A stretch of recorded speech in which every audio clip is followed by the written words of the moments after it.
and welcome to the workshop on the Narada Bhakti Sutra. We're going to start with a short meditation and then we will chant the opening prayers. The opening prayers that we're singing in the beginning of every yoga class and every lecture here in Sivananda is called the Dhyana Slokas, the meditation verses. And we also call them Gajananam because it starts with the word Gajananam. So I'm sure you hear it at least twice a day when you go to yoga. Now, if you want to follow along, this is an invocation. We're invoking Ganesha, the elephant-headed deity, who is the remover of all obstacles from our path. And then we are invoking his brother, Subramanya, who is the leader of the army of the gods. So he's fighting our inner enemies. And our inner enemies are called lust, anger, greed, hatred, jealousy, and fear, the 6 enemies. After we are clearing the path and after we are fighting the enemies, we invoke Divine Mother Saraswati, who is the bestower of knowledge, spiritual knowledge. Then the Guru, who is giving us the blessings. And then finally Narayani, Divine Mother Durga, who is protecting us. And after this invocation, there is one more verse from the Upanishads, and we call it the student-teacher prayer because it's a prayer that both student and teacher will evolve spiritually from this hour or so of learning together, and that we will not quarrel, that there'll be harmony and not fighting. So this is what we're going to chant. So I invite you to close your eyes and relax the body. Breathe deeply, and we will chant together 3 Oms and then the opening prayers. Om, Om, Om.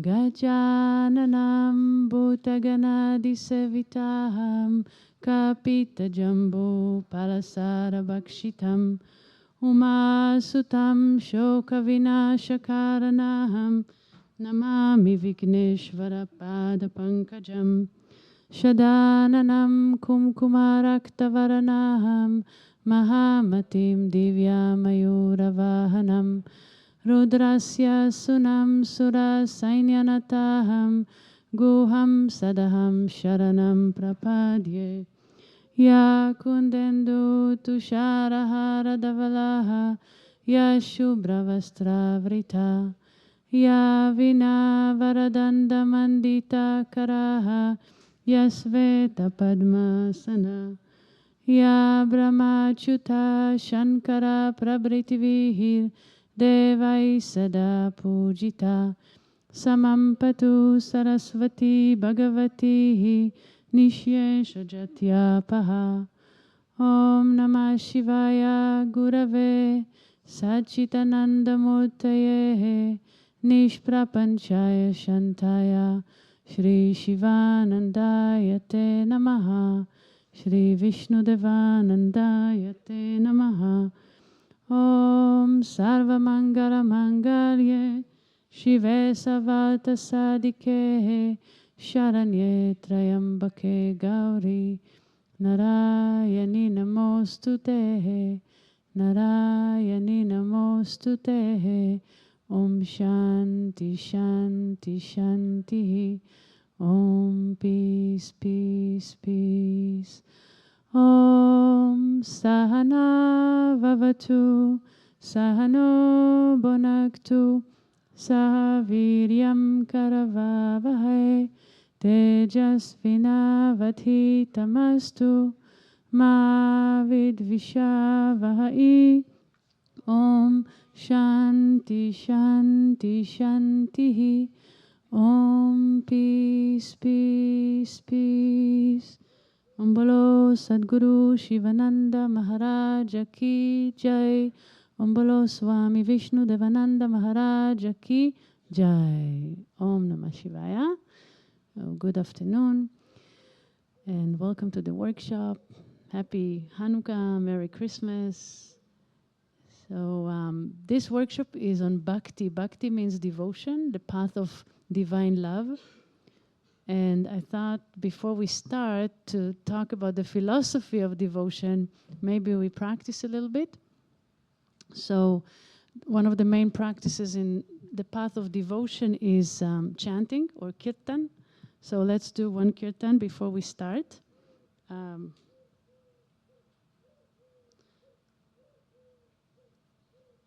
So this is Kirtan for Krishna. And this is Krishna and his mother, Yashoda, the baby Krishna. In fact, she's his stepmother. It's a long story, but she thinks it's her baby.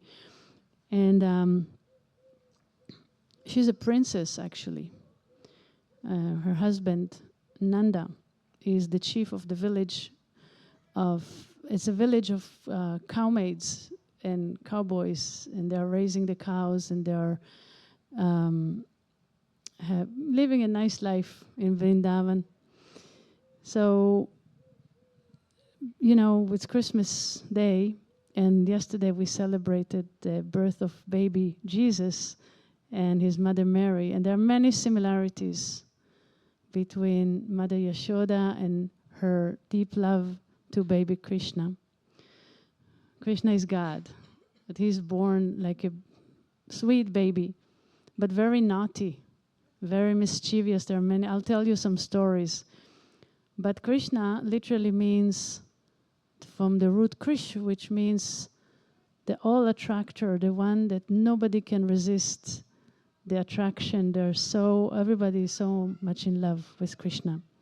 So Govinda is one of his names. Go means the cow. Govinda, the protector of the cows. And Gopala is also the controller of the cows. Also, Go is a word for the senses, so he is also the controller of our senses. And Narayana is the soul of the universe. That's Lord Vishnu. And Krishna is really an incarnation of Vishnu. So his name is Krishna, Govinda, Gopala, all names of God. And Hari is also name of Krishna or Vishnu. So we'll do a Kirtan, call and response.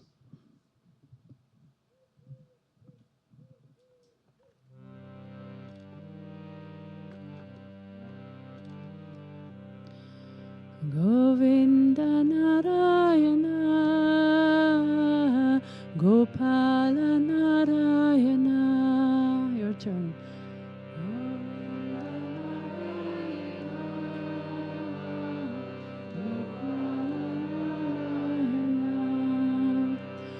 Govinda Narayana,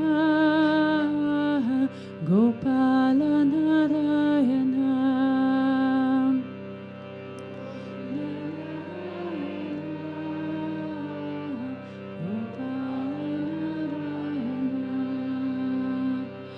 Govinda Gopala Narayana.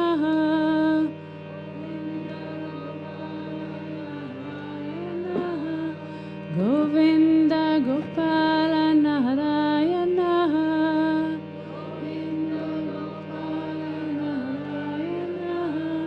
Govinda Gopala Narayana.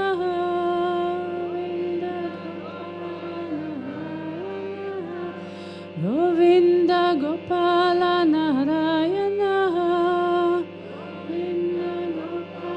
Narayana.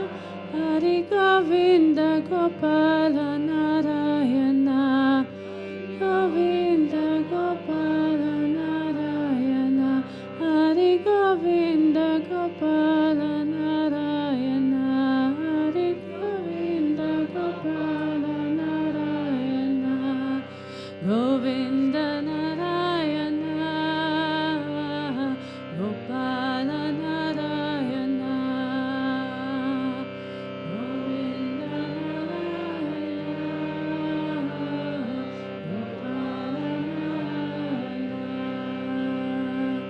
Govinda Narayana, Gopala Narayana, Govinda Narayana, Gopala Narayana, Govinda Gopala Narayana,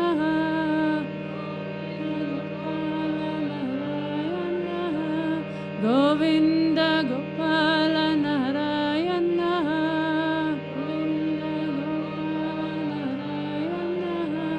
Govinda Gopala Narayana,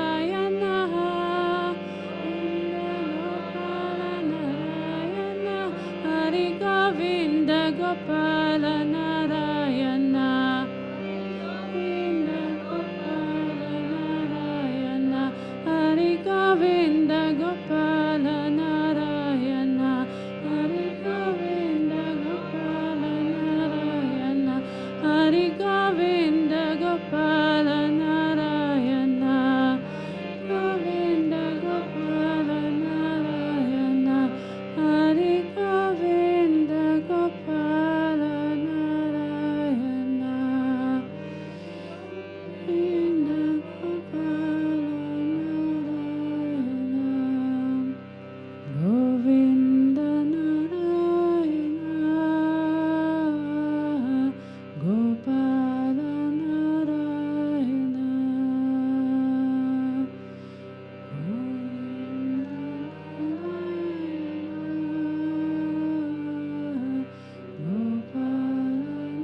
Govinda Gopala Narayana,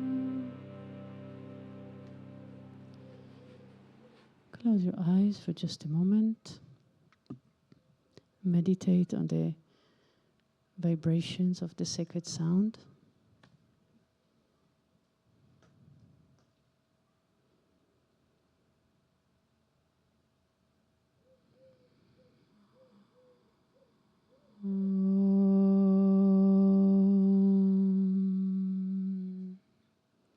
Now you can open your eyes. And we'll do a nice exercise. You can remove glasses if you have. We're going to rub our hands quite strongly, generate heat in the palms. And then place your palms on your eyes. Let the heat get absorbed. Relax the face, relax the eyes, and come back. So we opened with Kirtan, because Kirtan is one of the practices in the path of bhakti, the path of devotion. There are 4 yogas, most of you already know. Karma Yoga is the path of selfless service, or the path of action. Bhakti Yoga, which is our topic for today, is the path of devotion or divine love. So reaching the supreme through love. And Raja Yoga is the path of meditation, or the path of mind control, so reaching the supreme through concentration. So Karma Yoga, we reach God through selflessness. Bhakti Yoga through love. And Raja Yoga through meditation. And finally, Jnana Yoga is the path of knowledge, or the path of wisdom. We reach the supreme through knowledge, spiritual knowledge. And Swami Sivananda says that each of the yogas is appropriate to different individuals depending on their personality or depending on their temperament. He says that Karma Yoga is appropriate for those who have an active temperament. They always like to help, to serve, like Raj, who was behind the scene all the day, setting the platform and the stage. And so Karma Yoga, for those who are very much inclined to service.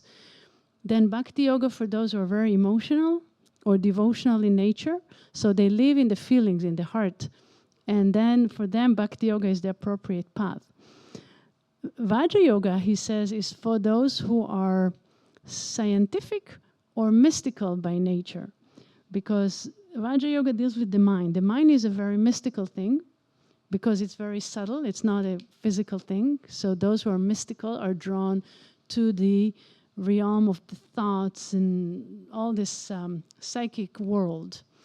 And also they're scientific because the mind is something which you can study. Like in psychology, they study the mind, you know, to help people. But yogis are the best psychologists because they study the mind directly by observation, by meditation. They learn about the mind. So this is the path of meditation. And then Jnana Yoga, the path of wisdom, is for those who are intellectual, philosophical. They like inquiry. They like to think, to contemplate. So I'm sure everyone here is now wondering, oh, what am I? What temperament am I? I'm sure you'll figure it out. But Swami Sivananda says, regardless of what your temperament, you should practice all 4 yogas. You should combine all 4 of them in your daily life.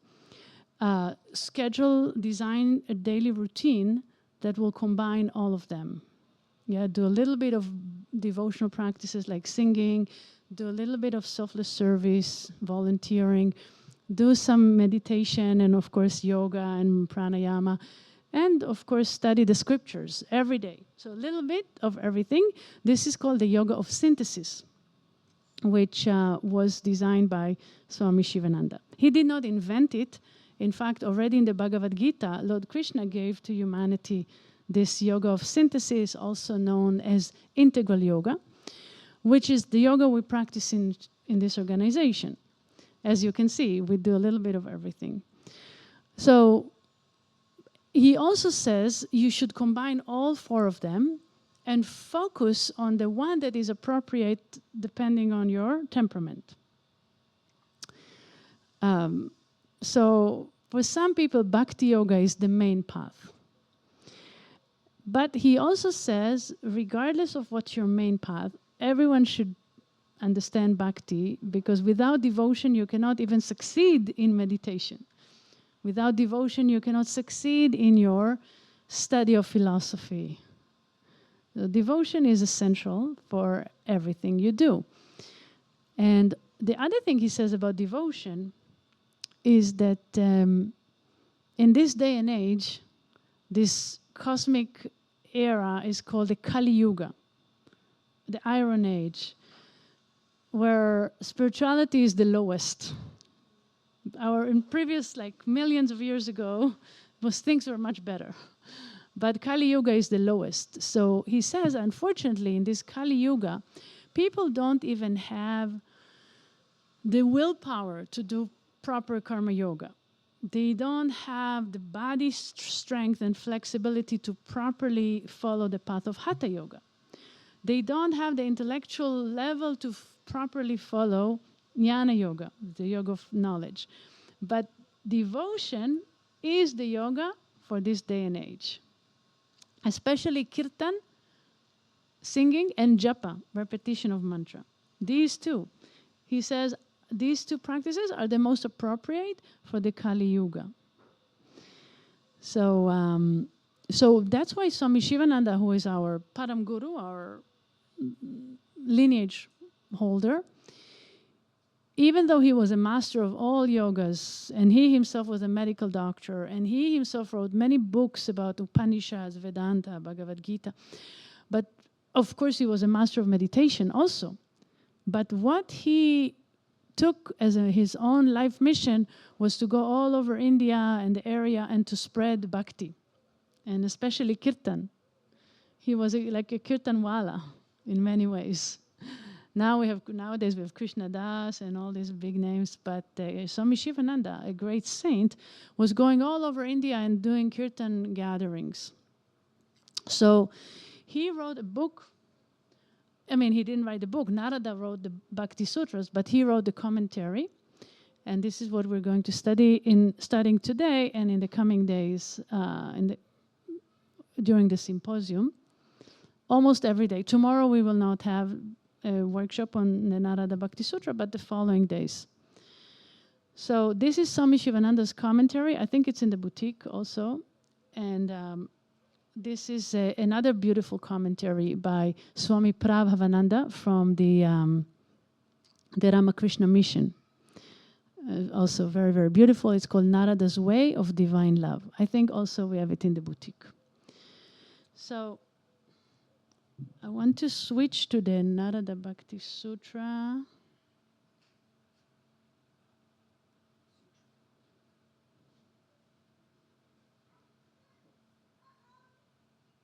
Okay.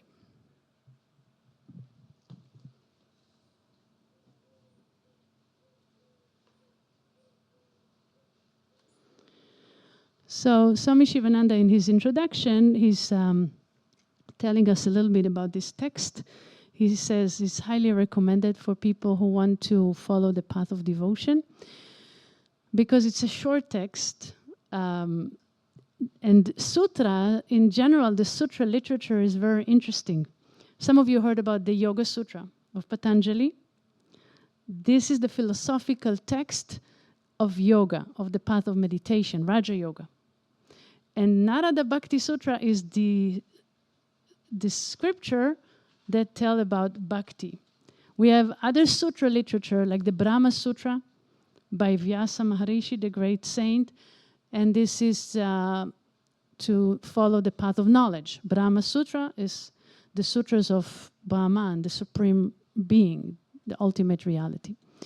So sutra literature is like you take a vast knowledge and you concise it into a small text with short verses, and they're like capsules, where in the capsule you contain vast knowledge in just a few words.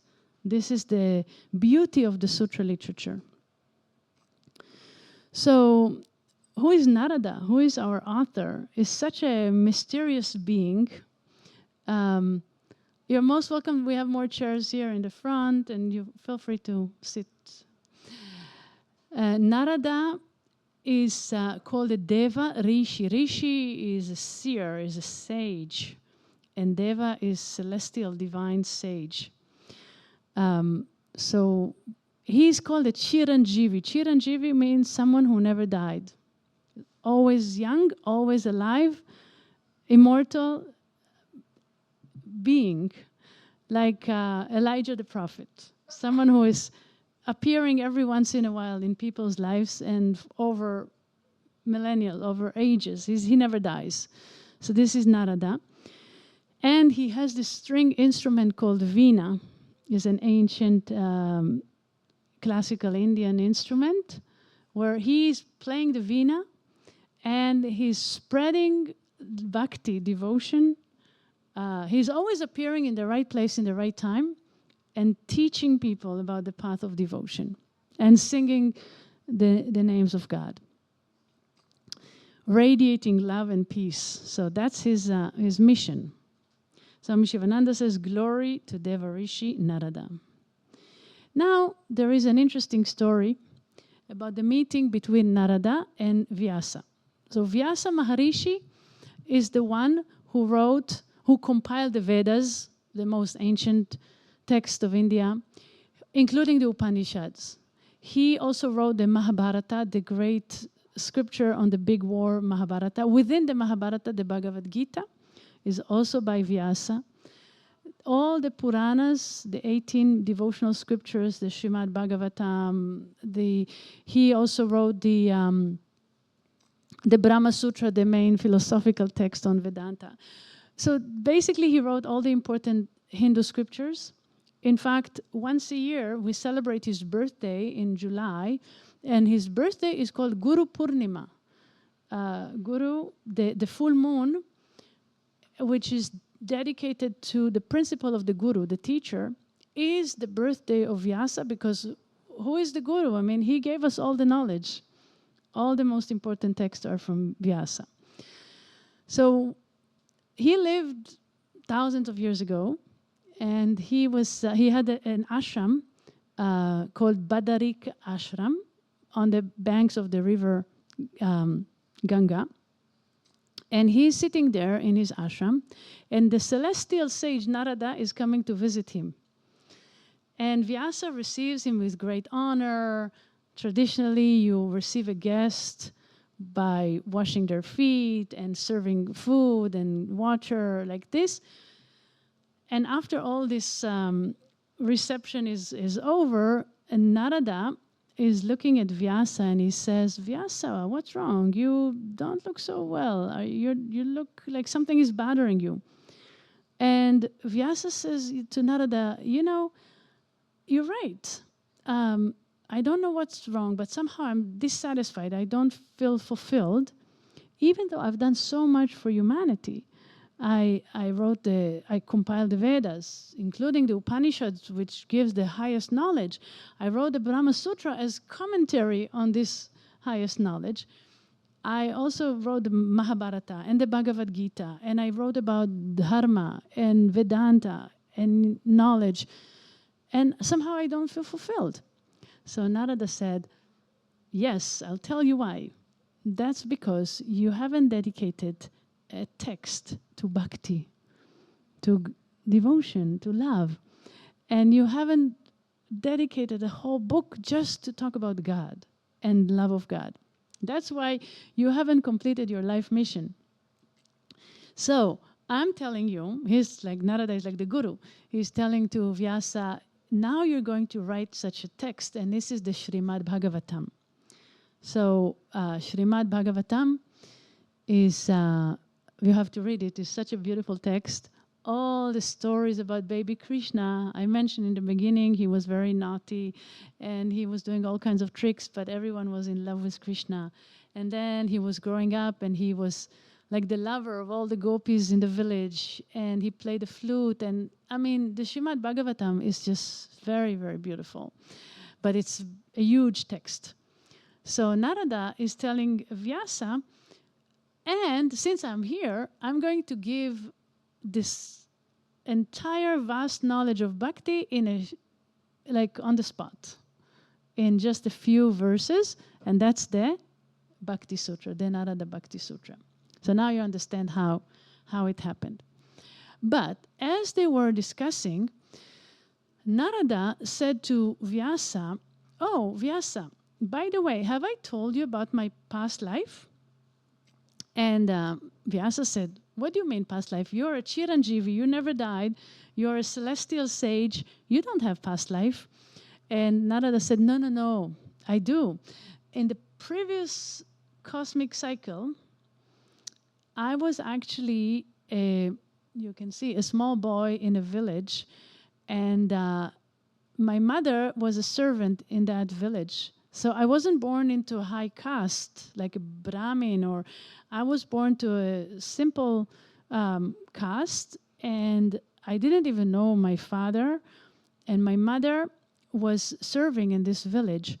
But one day, a group of yogis came to stay in the village, and they were bhaktas, they were saints, they were yogis who followed the path of devotion. And they were monks, they were kind of wandering monks. So the wandering monks, they're called sadhus, and they're not allowed to stay more than 3 days in one place, because they shouldn't get attached to a place. So they keep wandering barefoot. But there is one exception to this rule, and that is it's called Chaturmasa, the 4 month of the monsoon season, where because of the heavy rain, they cannot wander barefoot all over India, so they're allowed to stay in one place for 4 months. And Narada was so lucky because they ended up staying in his village, and he was helping his mother to serve those yogis. And he was a small boy, but he wasn't interested in playing with the other kids. He was very spiritual, very serious, and he just wanted to serve the saints. So, he was serving their meals on plate made from banana leaves. And whatever was left over on the plate, they told him you can eat. And that's considered prasad. Prasad is grace. So when you eat the leftovers from a saint, that's grace, that's prasad. And he said what happened was just by eating these leftovers, all my sins were washed away, meaning all my negative karmas. In Hinduism, they don't talk about a sin. They say mistake, past mistakes, negative karma. And because they cause impurities in the mind and in the heart, all of our sadhana, really, all of what we do here is to purify the mind and the heart from these negative karmas, those negative seeds. But this was a shortcut for Narada. He ate the prasad, the leftover from the saints, and his sins were washed away. And then they taught him, because they realized he was ready, he was mature, even though he was a small boy. So they taught him bhakti, meaning japa, repetition of the mantra, kirtan, singing the Lord's name, puja, rituals like we had last night, etc. We will be speaking in this series of workshops on the 9 practices of bhakti. I just mentioned 3, kirtan, japa, and puja, but there are 6 more. So they taught him all of these practices, including meditation, and they also gave him blessings, and he practiced. And he started to purify. But then 4 months were over and they left. So he stayed and he continued to practice. And then one day there was some tragic event that his mother went to the river to get water, and she was bitten by a snake, and she died. And Narada was left alone, and there was nothing that kept him in the village anymore. There was nothing, no obligation, no duties.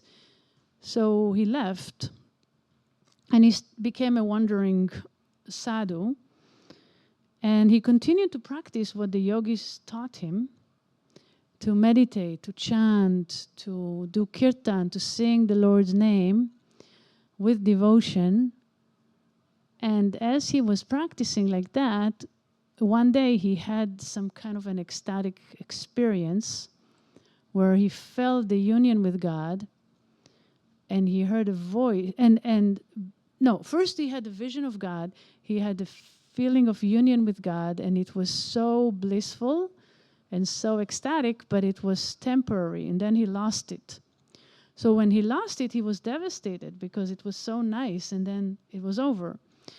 So then he heard a voice from the void, which said, in this lifetime, you will not have this experience again. It was just a taste, to give you a taste of what's coming. But you will continue to practice and to evolve and to grow. And in the end of this lifetime, you will unite with the Creator, with Lord Brahma. And in the next cycle of the creation, you will be born as the direct son of the Creator. And this is why Narada is called Brahma Kumara. Kumara means a son. So he's the son of Lord Brahma, the Creator. So that's what happened. He told all this story to Vyasa.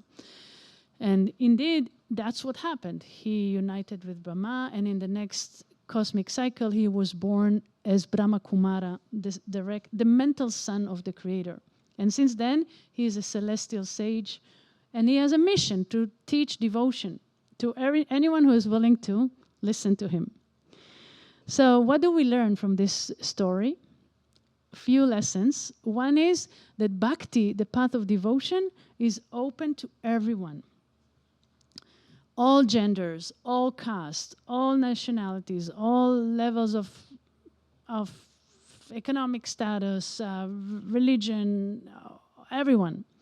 And that's not the case with the other path. And at least historically, the path of Vedanta, the path of knowledge, was only to male, only to people from high caste.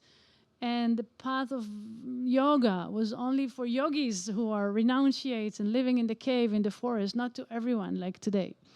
But bhakti was always open to everyone, to women, even to children. Even there are stories about animals who practice bhakti and attain enlightenment. Like there is the famous elephant Gajendra from Srimad Bhagavatam. He attained enlightenment. And there are other stories about animals. So it's open to all. Second thing, what made Narada qualified for bhakti? What did he do? You remember in the beginning with the yogis, what did he do with them? He served them. He served them. He did karma yoga, selfless service. Selfless service, especially done to a saint, like we do. You know, all of us here, we serve the mission of Swami Sivananda and Swami Vishnudevananda. And so selfless service, karma yoga, is the preparation for bhakti yoga. Why? Because karma yoga removes the first layer of impurity, which is selfishness, mala, selfishness. And once the heart is pure from selfishness, this heart is receptive to the divine love. So that's why karma yoga is the preparation. Then the other lesson we learn is that he learned bhakti from the guru, from those yogis. They blessed him. He ate their leftovers. They taught him. And the necessity of guru is very essential. In all yoga path, you need a guru. I remember one time we had a yoga teacher here from South America who is very good with hatha yoga. He's kind of like an expert in pranayama. And of course, he can do all the headstand and all the variations and the advanced asana.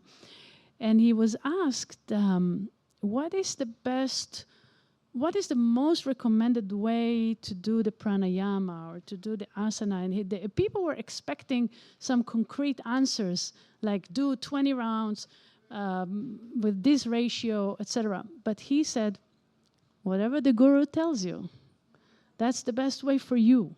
So even in hatha yoga, you need a guru. In all paths, you need a guru. But in bhakti, is essential because the way how you develop bhakti is by association. It's called satsanga. Like we are here in satsanga to be in the company. Why association? Because they say bhakti is contagious. During the time of COVID, I didn't like to talk like this, but it's contagious. Like you get the virus from someone near you who has it. Similarly, you get bhakti by association with somebody who has it. And that is the saint. The definition of a saint is someone who is totally in love with God. And through this love, they're united with God. So like if you stand by the fireplace, you feel the heat. If you stand nearby the saint, you feel the bhakti. Like people say about Swami Sivananda. I heard this personally from people who met Swami Sivananda. As children, their parents took them to see Swami Sivananda. So he was sitting on the stage and there was satsang, and he was just talking or singing or whatever, and there is a big audience. And they say, sitting in the audience, you feel like you're literally like you're sitting on the shore, on the beach. In front of you is the ocean, and the waves are coming at you. But these are not waves of water, it's waves of love. This is like the literal experience of being in the presence of a saint. I remember when I started to feel myself the power of satsanga, of being with swamis, with teachers, with great beings. Honestly, I became addicted. Like, it's so nice. And I remember one day, I was here and I was asked to give an evening satsang lecture on the topic of satsanga. Satsanga means to be in the company of spiritual people. So that evening, before satsang, I was invited to go for a walk on the beach with my teacher, Swami Swarupananda, who is our spiritual teacher, and another senior Swami, Swami Prema. And we were walking on the beach towards the Atlantis. And maybe it was around 7 or so. And then I was looking at the watch and I said, oh my God, I have to go back. And they said, why? I said, because I need to give talk in the satsang on satsanga and I need to prepare. I need to read from the book to prepare. So they said, okay, fine, bye. But as I was turning to go back, as I was walking back to the ashram, I said, that doesn't make sense. I'm experiencing the satsanga with my beloved teachers, and what am I doing? I'm going back to read from the book. Then I turned back and I kind of chased them and rejoined them. And they were so surprised. They said, "You just said you needed to prepare for satsang." And I said, "Yeah, that's the best way to prepare to speak about satsanga is to practice it." So for me personally, it's like I feel like it's almost like my main path is to be with the teacher, which I have the great blessing to do most of the time. And even now that I was sent here to be here for about 2-3 weeks by my teacher, and I'll go back and be with him, but even now I feel like I'm in satsanga because I'm serving him by being here. So the importance of guru, the importance of guru's grace, and finally, one more lesson, the last one in the list, the importance of renunciation. This is something that people don't like to hear so much. You know, everyone wants to feel the love of God and to enjoy the bliss of the devotion, but when you tell them, you need to renounce, this they don't like. But that's what the scripture says. So we cannot deny the need for renouncing attachments, desires, the pleasures of the senses, the object of the world, all of our attachments. This is what's keeping us from experiencing the love of God. So, of course, not everyone has to be a monk necessarily. You can be a householder, you can live in the world, but still to practice letting go of attachments, reducing our objects, reducing our desires, reducing attachments is very essential. So we'll talk a little bit about that in the course, but we can see this from the story of Narada. As soon as he had no more ties to the village and he renounced and he went to the forest, that's when the experience happened, that ecstatic devotion. So far that's the introduction to the scripture and the life of Narada. So any questions, comments, thoughts?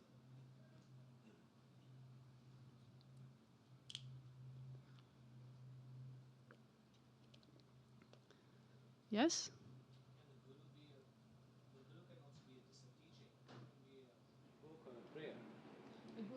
The guru can just be a prayer or a teaching or a book. It doesn't have to be a person, you know? A person? A guru? In the beginning of our spiritual path, yes, we can learn from books, we can learn from YouTube, we can learn from different sources. But according to tradition,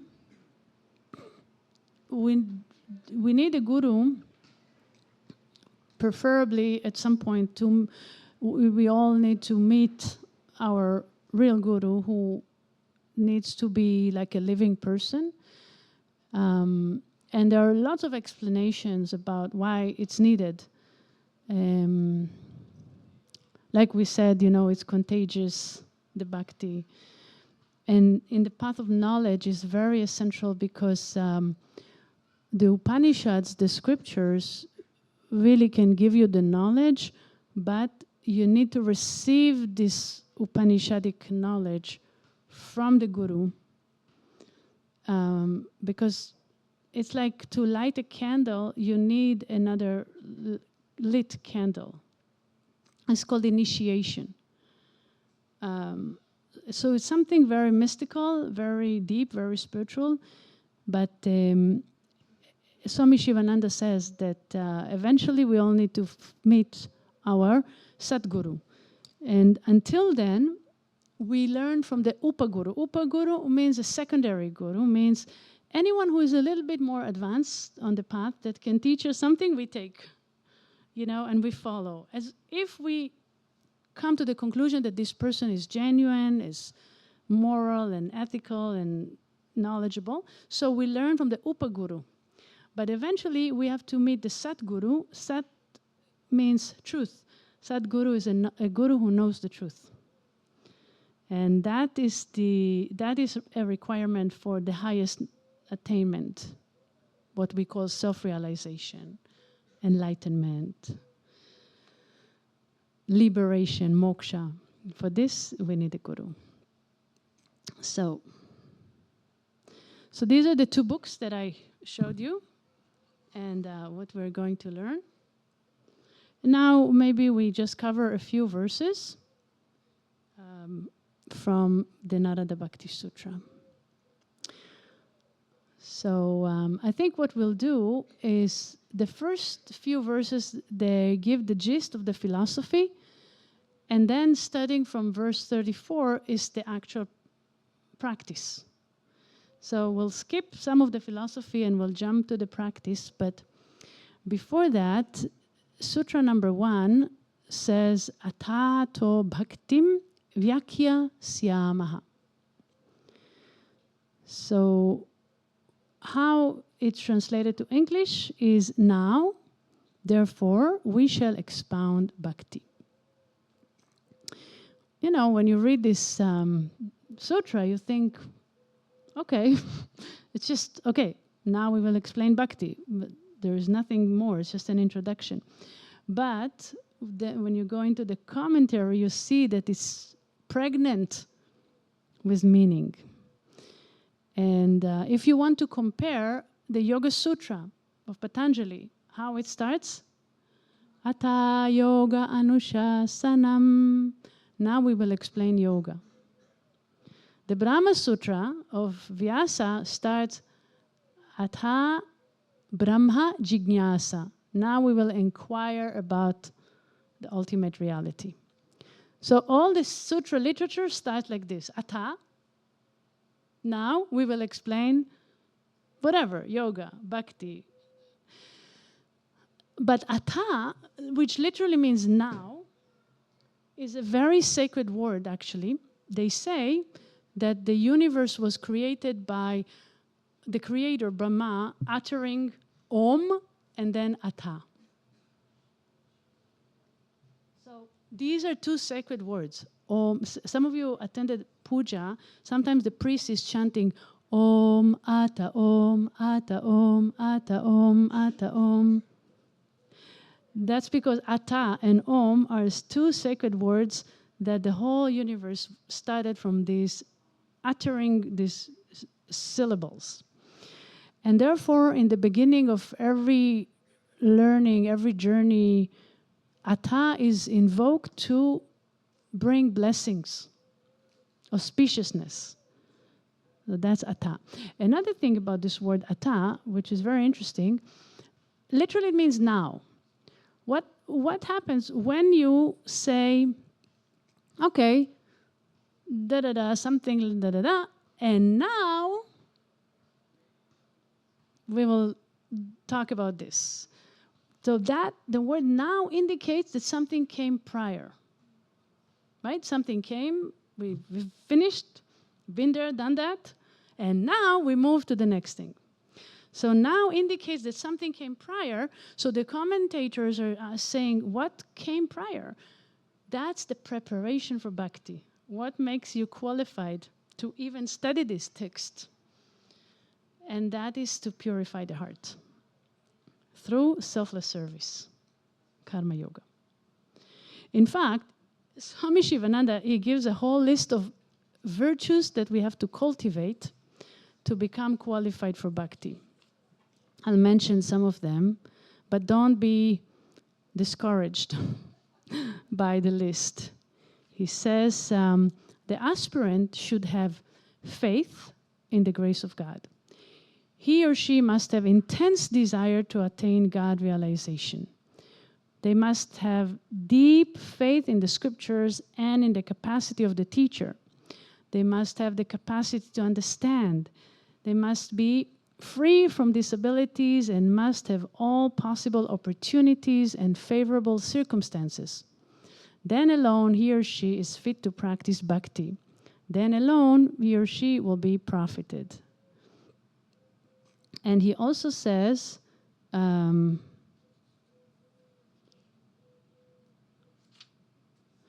The aspirant must be endowed with aspiration, faith, devotion, tolerance, patience, perseverance, forgiveness, mercy, serenity, cheerfulness, courage, non-violence, truthfulness, purity or brahmacharya, spirit of selfless service, dispassion, renunciation, and one-pointed mind. This is the preparation for the love of God. But I said, don't be discouraged, because it's a long list, and we may say, oh my God, it's not for me. But the first one is the most important. In fact, in this book, he says the only prerequisite is the first one, which is aspiration. Aspiration is to be a spiritual aspirant. Now, you may sit here and wonder, am I a spiritual aspirant? I don't know if I am, but I tell you for sure you are. Why? Well, how do I know that all of you are spiritual aspirants? Because you're here. You could have been there. You know, I met on the flight 2 days ago, I met people going there, to the casino, to the bars, to all the pleasures of the senses, lots of restaurants and lots of all kinds of non-sattvic food and things. But no, here, they make you wake up early, 5:30, meditate, eat only vegetarian food, no caffeine, no alcohol, no non-vegetarian food, yoga twice a day, lectures, meditation, chanting, all these weird things. So this is how I know that you're spiritual aspirants. Yeah? When we studied the Raja Yoga Sutras, Patanjali, with Swami Swarupananda, all of us were there in the temple, and he was talking about samadhi. The first chapter is Samadhi Pada. And you're thinking, like, how is this related to me? I can hardly concentrate for 5 seconds. And they want to talk about samadhi, the superconscious state. I don't think it's for me. And then also, he said that the Yoga Sutra is only for yogis, not for everyone. And people were wondering, maybe I'm not a yogi. But he says exactly what I just said. He said, no, you're all yogis. This is for you. Samadhi is for you. It's not easy, but it is for you because you're here and not there. And also, majority of people are there. I mean, we try to become more popular, but majority of people are there. So this is a place for yogis. This is a place for aspirants. So the word ata is to become prepared, and all the people here are prepared. So the word ataha, therefore, Swami Sivananda says, why we should study bhakti? And then he gives the answer, and he says, of course we should study bhakti, because if you attain it, you attain the highest bliss. He says that's why yogis, they're smart, they're intelligent. They want the highest bliss. And the only way how to get it is through union with God. So that's why we should study bhakti. And the other reason is because it's the surest way, not just surest, but safest, fastest, and easiest path to God realization. Yeah? It says surest, safest, fastest, and easiest. Everyone knows what is love, right? We love our pets, we love our parents, we love our children, we love our spouse, we love our friends. Everyone knows we love chocolate. Everyone knows what is love. But maybe we don't know what is divine love. Maybe we don't know what is parama prema, supreme love. Maybe we don't know what is pure love, what is unconditional love. That we don't know. But love we all know. So it's a good start. So ata, therefore, bhakti, devotion, this we will explain later. And then the last word, vyakhyasyamaha, literally it means we will expound, we will explain. But in the commentary, Swami Sivananda says that it's not intellectual explanation. That Narada is not here to be a professor and to lecture academically about bhakti. That's not his intention. he is actually going to talk about his direct experience, and with the hope that he will be able to convey to us his direct experience of what is love and how to attain it. So it's not an academic book. And so we'll talk a little bit about the word bhakti, but that's in the next verse. Definition of bhakti. Sa tvasmin parama prema rupa. That devotion verily is of the nature of supreme love of God.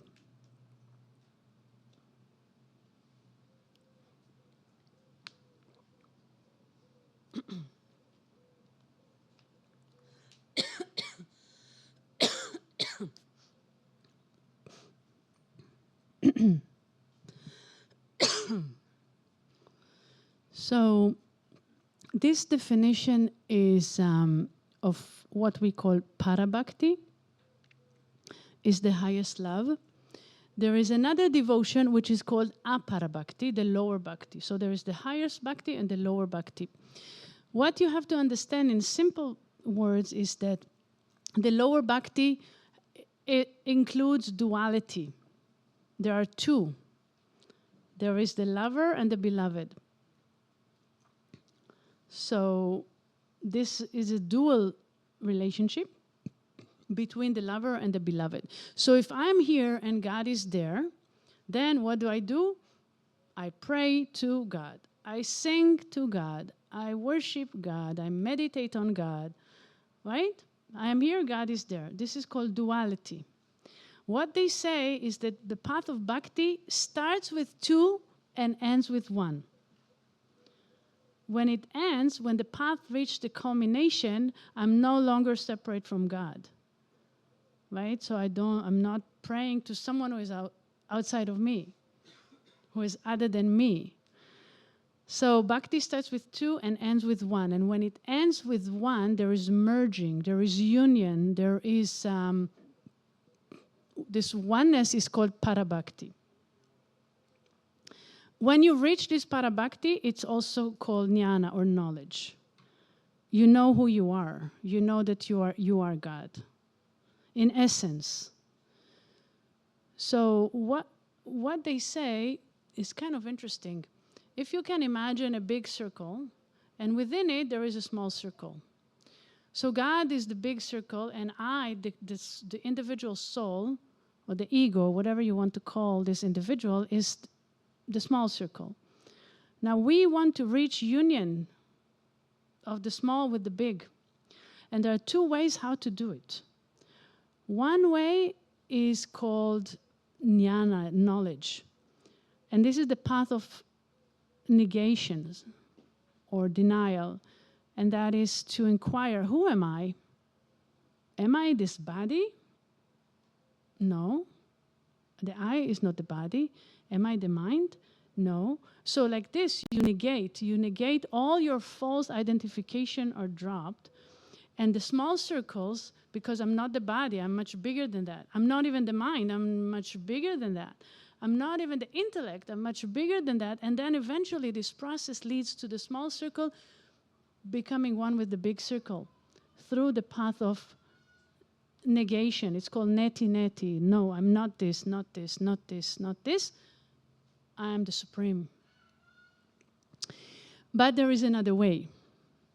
The other way is the small circle. It's not so small, it's kind of like medium sized, it's the ego, start to shrink because through love, I'll explain to you love, yes? In the Sufi, we had another Sufi leader here a few years ago, and he said in Sufism we say, oh God, oh Lord, you are, I am not. That's called devotion. That's called surrender. You are important. I'm not important. I'm not the doer. I'm just an instrument.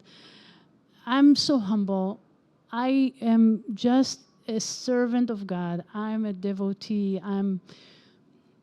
So the I eventually becomes so small that the medium-sized circle, which you call ego, starts to become smaller and smaller and smaller and smaller until it's no more. And that is called surrender. That is called Atmanivedanam.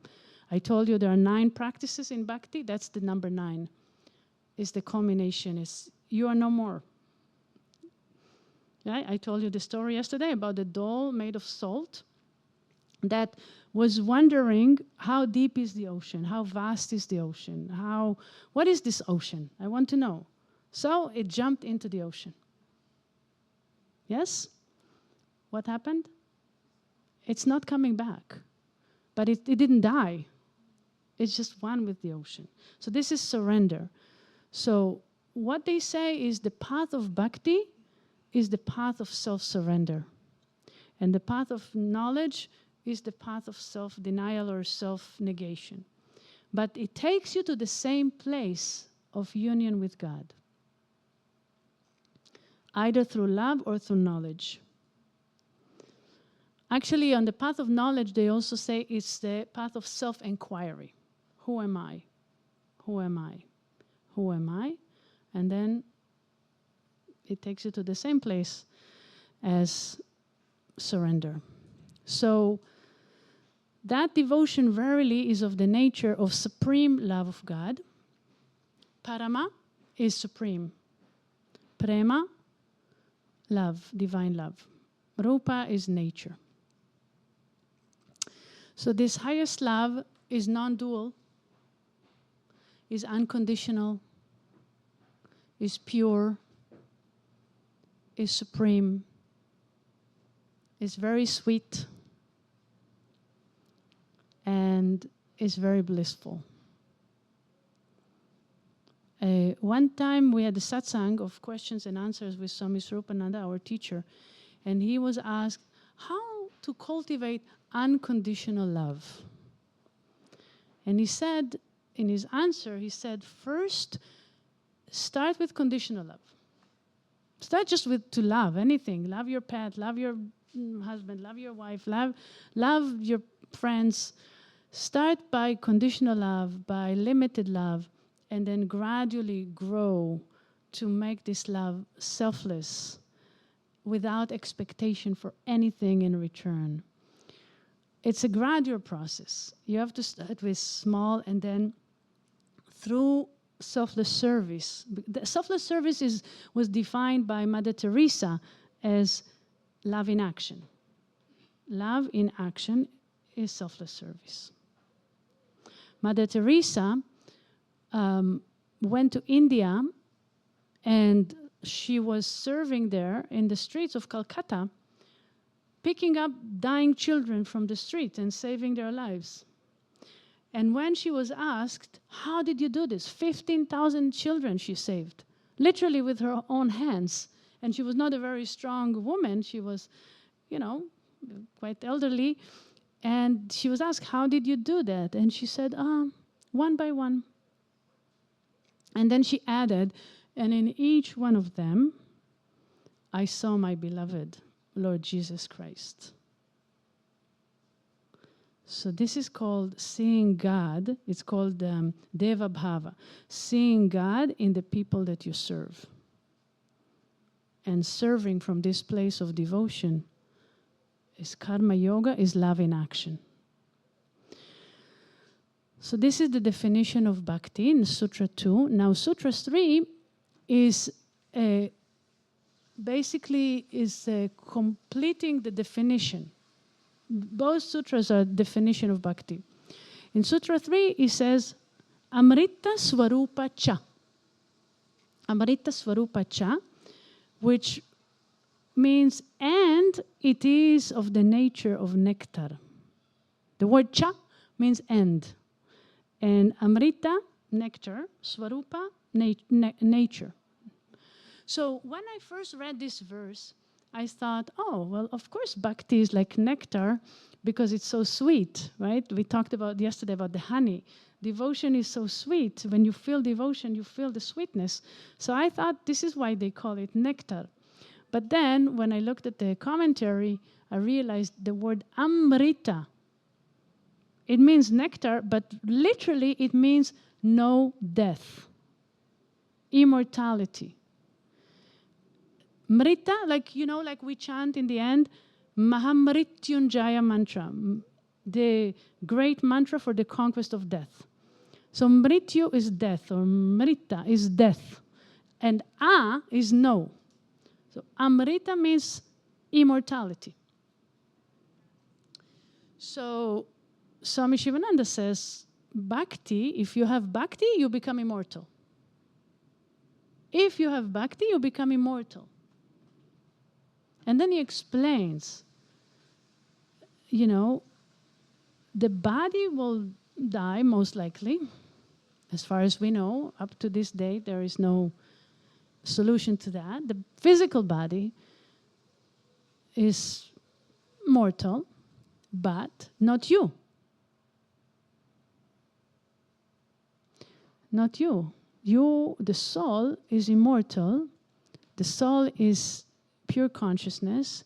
The soul is one with God, who is the supreme consciousness. And when you attain bhakti, you know it. You know that you are consciousness. You know that you are one with God. You are one with God. And when the body drops, you don't drop with the body. So bhakti gives you immortality. Bhakti is the highest bliss. Bhakti is sweet. And Swami Sivananda, in his commentary, he says, now you understand why yogis are dedicating their entire energy and time and the whole life to pursue God. Because they're intelligent. They're smart. They don't pursue things that are temporary. What's the point in pursuing objects and pleasures and possession? All these things are temporary. But God is eternal. So they go for the real thing. That's all. That's what's unique about the yogis. So the last thing I want to do in terms of the theory is to talk about the fruits of bhakti. And there are 3 sutras, 4, 5, and 6, which talks about this subject. And basically, Sutra 4 says, on attaining it, this supreme love, man becomes perfect, immortal, and fully satisfied. So what you attain is perfection. But what is perfection? It's not like, oh, I'm good at everything. Not that kind of perfection. Perfection here means that you have no desires. You feel totally fulfilled. There is nothing ever that I want and I don't already have. Because this union with God, you are already everything. Swami Sivananda, he writes poems about, I'm the king of the whole universe. I'm the master of the world. And people are, oh, is this kind of some kind of delusion? No, you are, because you are one with God in essence. And so everything is yours. You are in everyone. Everyone is within you. There is nothing which is outside of you. And so there is nothing, you see, why we feel small and imperfect and inadequate? Because we identify with this body, mind, sense complex. But if you are the supreme reality, then there are no desires. You already attained the highest bliss. You can tap into the source, the fountain of bliss, which is within you. And all the little pleasures that we get from chocolate cake or from money or from this or from that are petty compared to the highest bliss. And then immortal, we already explained, and fully satisfied. Just a couple of months ago, I was teaching in Israel in a retreat, in a yoga retreat for families. And I spoke about this need to renounce desires, in order to find your essence. And there was a family there, and they came with the small children, but also one child was kind of like a 20-year-old. And he got a little bit upset in my lecture. And he didn't say anything, he just left. And then the parents told me, he was upset because I was talking about desires. And I gave, this funny example, like desire for chocolate, desire for ice cream, just in order to explain how these desires distract our mind. So you know how in Sivananda we always give the example of the chocolate or the cookie or whatever. Of course, we have much deeper desires and issues and things, but just to give the explanation how these things distract our mind and don't really allow us to meditate. So obviously he got upset because of what's happening now in Israel. And he said, no, what's distracting my mind is not the chocolate, is not the cookie, is the fear, is the anxiety, And so he wasn't happy about my examples.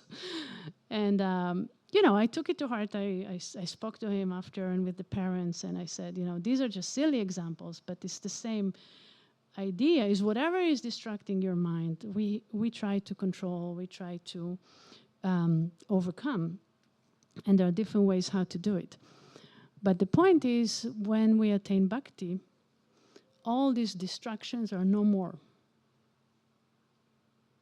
Because the distractions and the desires, they come from the wrong notion that I am this body.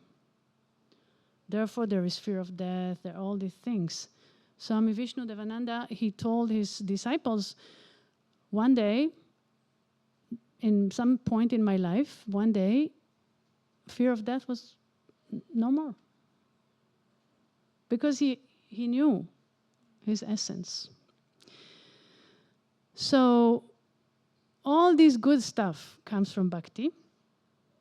And then by attaining which divine love, he does not desire anything else, neither grieve over any loss or death or of dear ones, nor hates anything, does not indulge in such sensual pleasures, nor does he feel any urge for the acquisition of material things. So not only we attain the bliss and the perfection and the immortality, but we also completely overcome grief, sorrow, all the distractions of the mind, fear of death, hatred, all these things are completely washed away the moment we attain para bhakti, the non-dual love.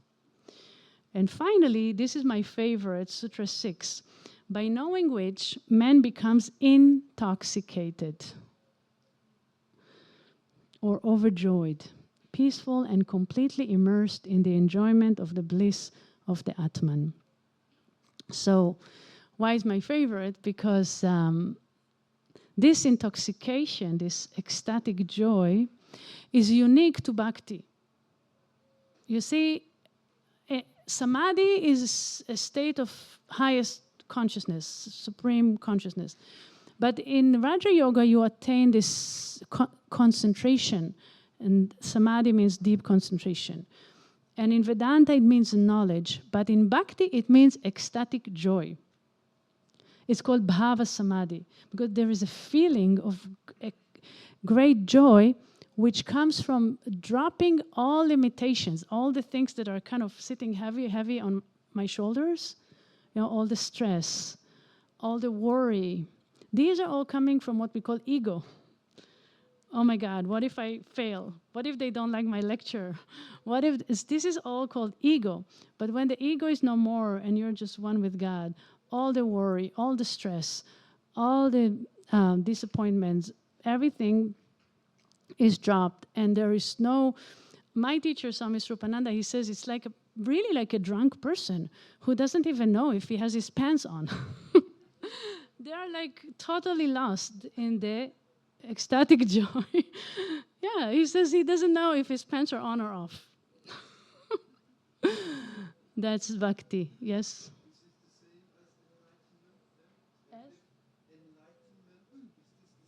Yes, it's the same as enlightenment. But there are nuances. If you go in the path of love, this is how it feels, more like ecstatic joy. And if you go in the path of meditation, it's more just deep peace. And so there are the nuances. Because God is love, God is peace, God is knowledge, all of this. So if you approach God through love, you experience love. If you approach God through meditation, you experience peace. If you approach God through knowledge, you have the knowledge. So, but it's all the same. They're synonymous in many ways. And it's good that you're mentioning, because people may confuse ecstatic joy with some kind of a rajasic, hyperactive type of, partying, like drinking and dancing in a nightclub or something. So he says, no, he is overjoyed, but he's peaceful. So the ecstasy comes from the deepest bliss and peace of what happens when all thoughts are suspended. Like in the Yoga Sutra, he says, Yoga chitta vritti nirodha. Yoga is the suspension of all the thoughts. Tadadrashtu swarupe vasthanam. Then, when all thoughts are suspended in nirodha, the yogi abides in his or her own essential nature. So, what is your essential nature? Is peace and bliss. How do you access it? Nirodha, suspension of all the thoughts. You can attain this suspension by meditation, concentration, or you can attain it through love. Love just is like fire. It burns all the thoughts, all the desires. Nothing matters in this fire of love.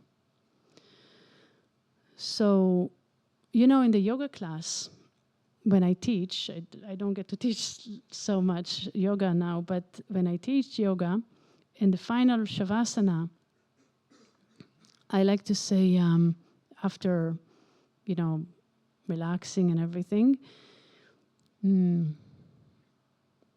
visualize a lake, and the lake is completely still. There are no waves on its surface.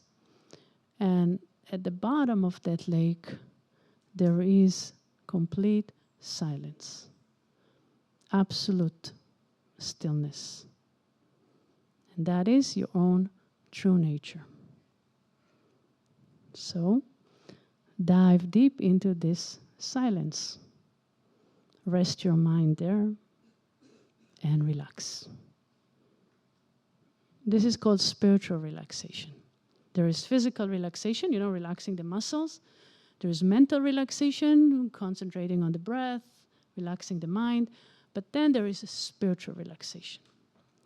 When you know that you are not the mind, that you are one with the source of the mind. That is peace and bliss. So now, the question which we'll discuss next time, it sounds good, right? All this peace and bliss sounds good. So how to attain it? So our next topic will be how to develop bhakti. This we'll do next time. So what we'll do to conclude is sing a song. See, this is also for Krishna. Govinda, Gopala, these are all names of Krishna. And Murali is the flute. So Murali Krishna is Krishna with the flute. Why he's playing the flute? What's the symbolism? See, Krishna's beloved is Radha. And one day she told Krishna, Krishna, I'm so jealous at the flute. I'm really envious. It's all the time next to your lips. Why? Why the flute and not me? So Krishna says to Radha, it's because the flute is empty, is hollow, and I can play my divine music through it. So when there is no ego, when there are no desires, no attachment, none of this stuff, and it's completely empty and pure, God can play his divine music through us. So Murali is the fruit. And Manohara is the one who is beyond the mind. Krishna is the Atman, is the self, is beyond the mind. In the Gita, chapter 10, verse 10, I think, he says to Arjuna, Aham Atma Gudakesha. I am the self, O Gudakesha. O Arjuna, I am the self, Aham Atma. And therefore he's called Ananda, which is bliss. So this is what we will sing to conclude.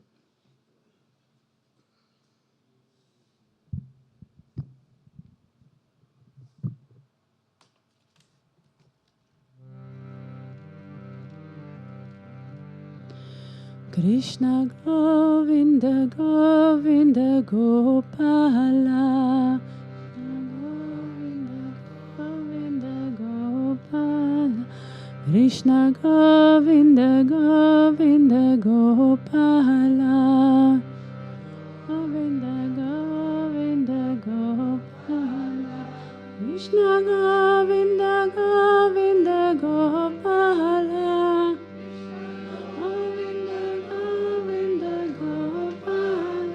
Krishna Govinda Govinda Gopala, Govinda Govinda Gopala, Krishna Murali Manohara Nanda Lala,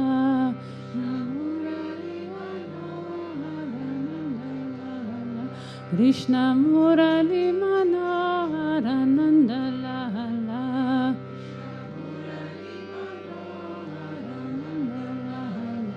Krishna Govinda Govinda Gopala, Krishna Govinda Govinda Gopala, Krishna Govinda Govinda Gopala, Govinda Govinda Gopala, Krishna Govinda Govinda Gopala, Krishna Govinda Govinda Gopala, Krishna Govinda Govinda Gopala, Krishna Govinda Govinda Gopala, Krishna Murali Manohara Nanda Lala, Krishna Murali Manohara Nanda Lala, Krishna Murali Manohara Nanda Lala, Murali Manohara Nanda Lala,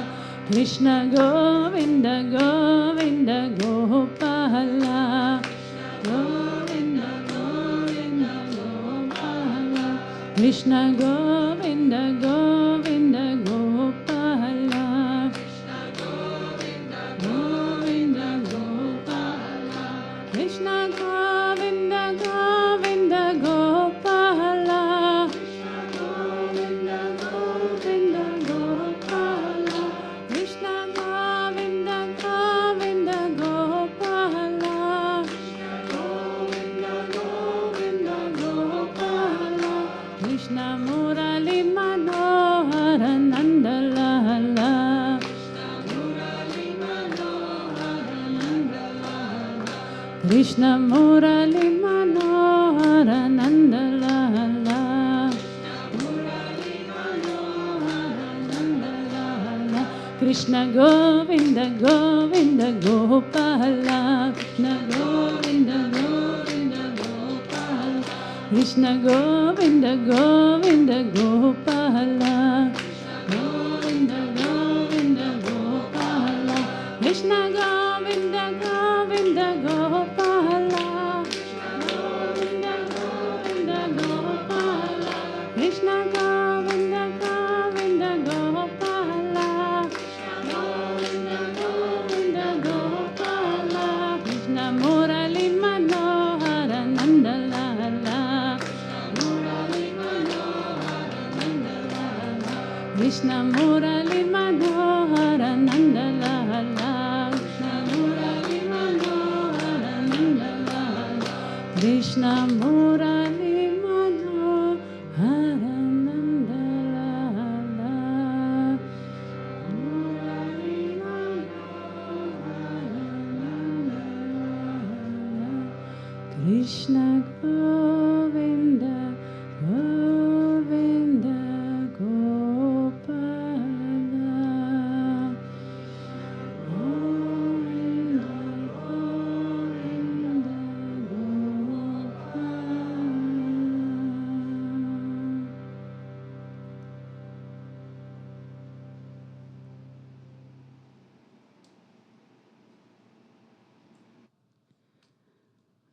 they say all you need is love.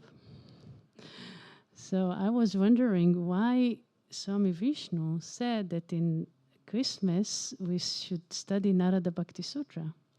And I never really got the answer. Officially, nobody explained this to me. Swami Supananda just said, I don't know. He told, so we did it. We never asked.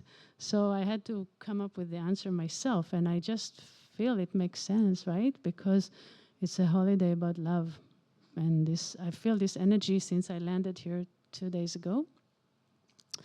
Very powerful and very sweet. So thank you, because it's really all thanks to you that, you know, if we were just here by ourselves, it's not going to be the same. So thank you so much. And we'll meet, I think, day after tomorrow to continue. So we'll conclude. Close your eyes and relax, breathe deeply. We'll chant 3 Oms and final prayers. Om, Om, Om. Purnamada Purnamidam Purnat Purnamudachyate Purnasya Purnamadaya Purnameva Vashishyate. Om Shanti Shanti Shanti. Om Peace Peace Peace. Om Bolo Sadguru Sivananda Maharaj Ki Jai.